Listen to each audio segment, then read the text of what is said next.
show you how to trim the foot into the bottom of a bowl. If you've seen the other video, I threw 4 bowls, and these are those bowls that I threw. And we're going to trim the foot into the bottom. So there's a few different methods on how to get your pot or bowl to stick to the wheel head. One method is using balls of clay to hold the 4 corners. So imagine my fingertips are balls of clay. They'd be sitting right there and they'd hold your bowl to the wheel head. I don't do that because honestly the clay always gets stuck to the body, and then you have to go back and clean it, and it's a mess and you waste more clay. So all around, like, you end up recycling clay, and I don't like recycling clay. So the alternate method is to use a little bit of water, just dampen the wheel head just to where it's lightly damp. So a little bit of water, just a little bit of standing water, and then lightly water the brim of the bowl, and then set it on there, give it a little movement, and then we're gonna line it up by eye by the centering guides. So on the bottom there's these rings that go around, and you can kind of just look all around the bowl and see how far it is away from those marks. And that's what I'm doing now, looking around like a crazy person. Check all the sides, and then once you got it like kind of close, you take a trimming tool.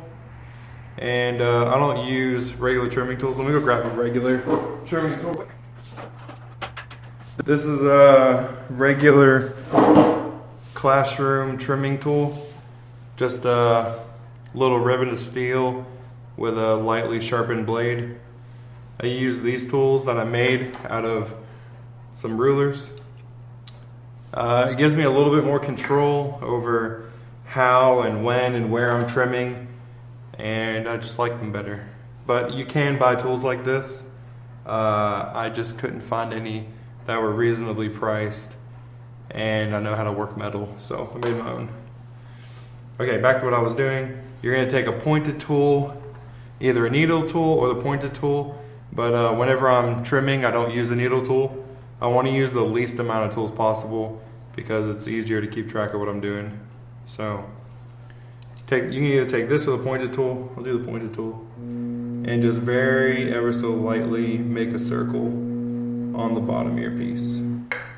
Alright, so once you have a circle, you kind of look at the distance between the edge and the circle.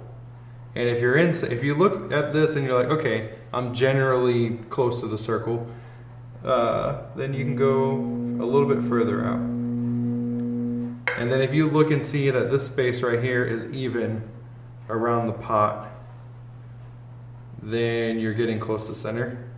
So then we'll go around one better right around the very edge. And then if that looks good,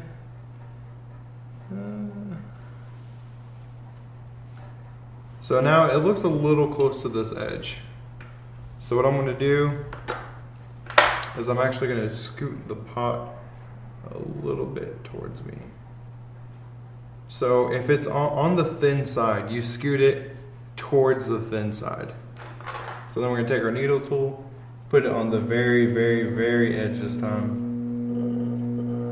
And that seems pretty dead center to me. So I do almost all my trimming with this rectangle trimming tool. And if there's enough people interested in seeing how I made this, comment in the description and I'll make a video on how to make this tool. But I trim the body first. So if you think about how the body is thrown, the inside wall is the same as the outside wall, all the way up till the foot. But if you're pretty consistent on the inside of the bowl, then you should kind of know the shape that the inside of the bowl is. So you can trim the body in the same shape that the inside is. And we're gonna do just that. So start off pretty slow. Try to come over here so the camera can see me. Oh, that's good.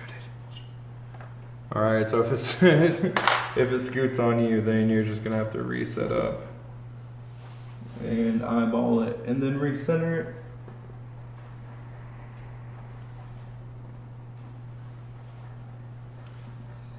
It's a dangerous game, and this can also happen whenever you're using balls of clay to hold it down, because the balls of clay dry out under the wheel head and they can scoot over. Another thing, I'm thinking back, I don't think I pressed it down like that, which is like kind of sealing it to the wheel head. And if you press on the center, it'll kind of suction cup it a little bit. Maybe I did that, maybe I didn't, but it's a pretty easy fix. And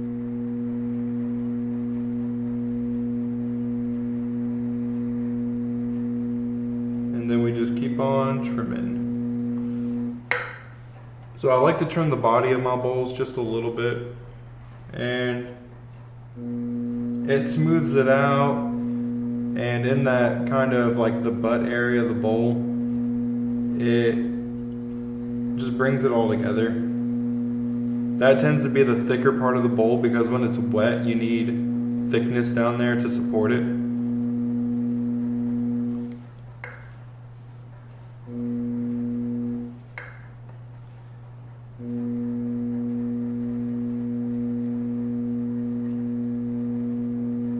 And you can do these same kind of movements with the standard tool.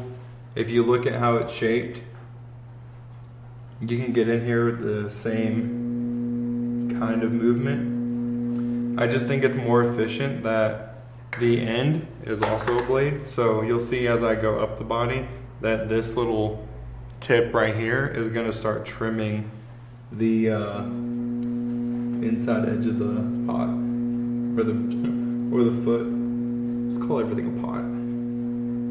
So we're gonna come up, keep going. All right, then when I get to about there, I'm gonna switch it up and then come in from the back side. And then the back side, this little edge right here is also sharpened. So I can come in from that angle as well.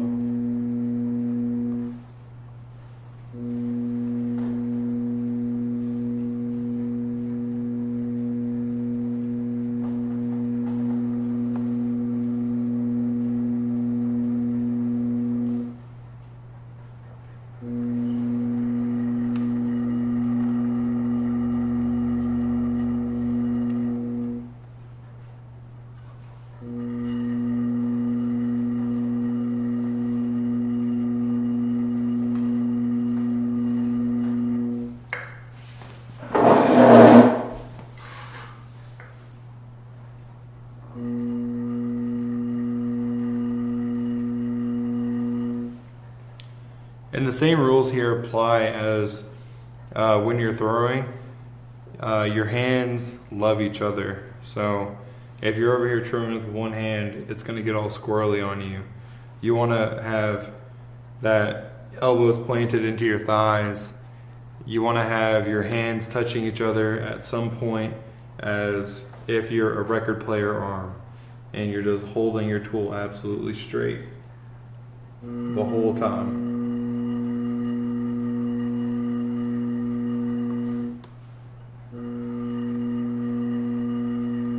And if you're doing this method of holding your bowl to the wheel head, you can actually use like one hand to kind of lightly rest your finger on the bowl, and that'll hold your bowl kind of steady to where it doesn't like pop off the wheel head as easy. I don't really do that often, but it can make a difference. And the other thing is to have a very, very, very, very sharp tool. So these ones are actually made out of aluminum.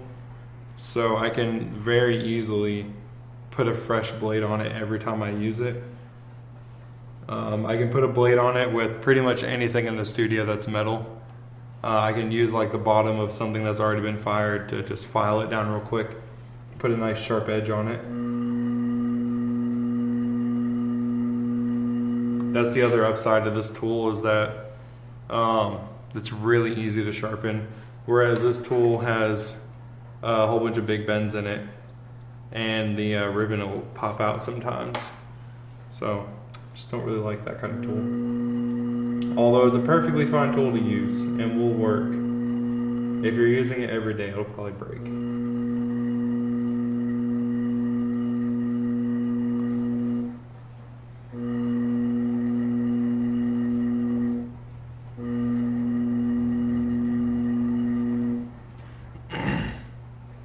And whenever I start, whenever you push this up, you push your foot up until it's about to stop, and then use your tool to kind of set the inside of the foot.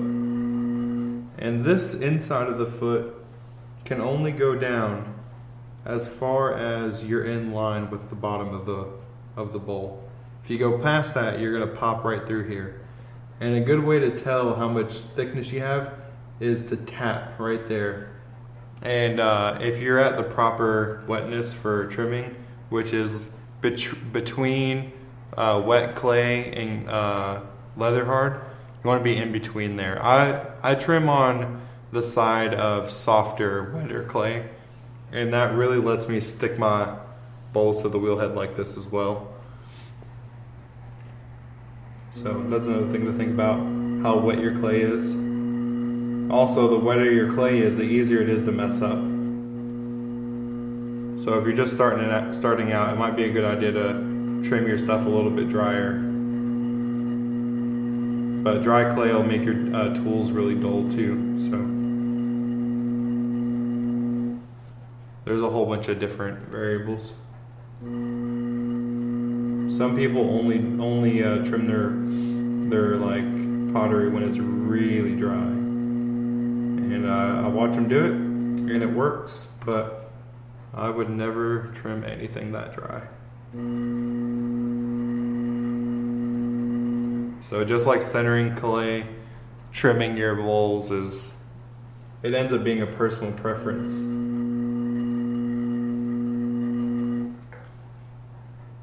And some people think, they get stuck in this idea that, the pottery masters of China and the Middle East, that they really know the right way to do it. But it's really just like personal preference over years and years, and having masters and students working together to find out the best process for making anything.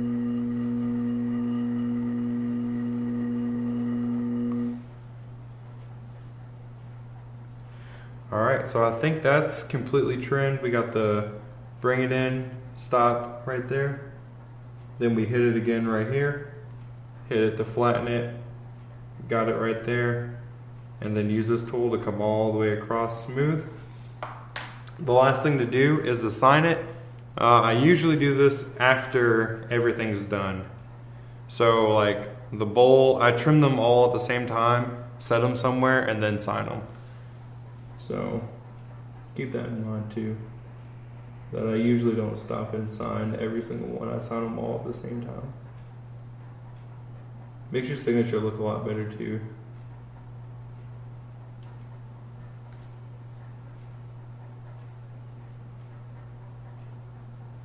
I think my signature looks really good in the bottom of a pot, because like whenever you're signing it, it kind of pushes all the clay around, and it kind of like hides how sucky your handwriting is.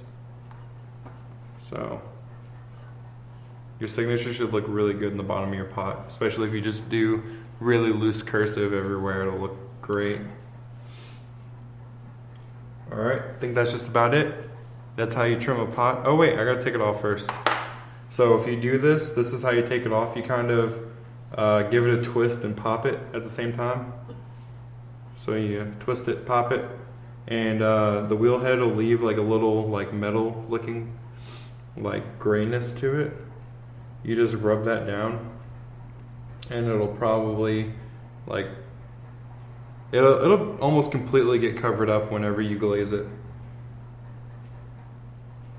especially if you're using like a cone 6 glaze like we're going to. Almost everything that's not clay almost gets burned out, so that's really just dirt on the surface of the wheel head.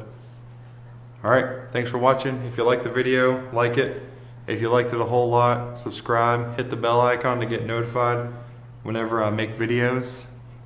And if you want to see anything else or have any questions, leave them in the comments. Thanks for watching.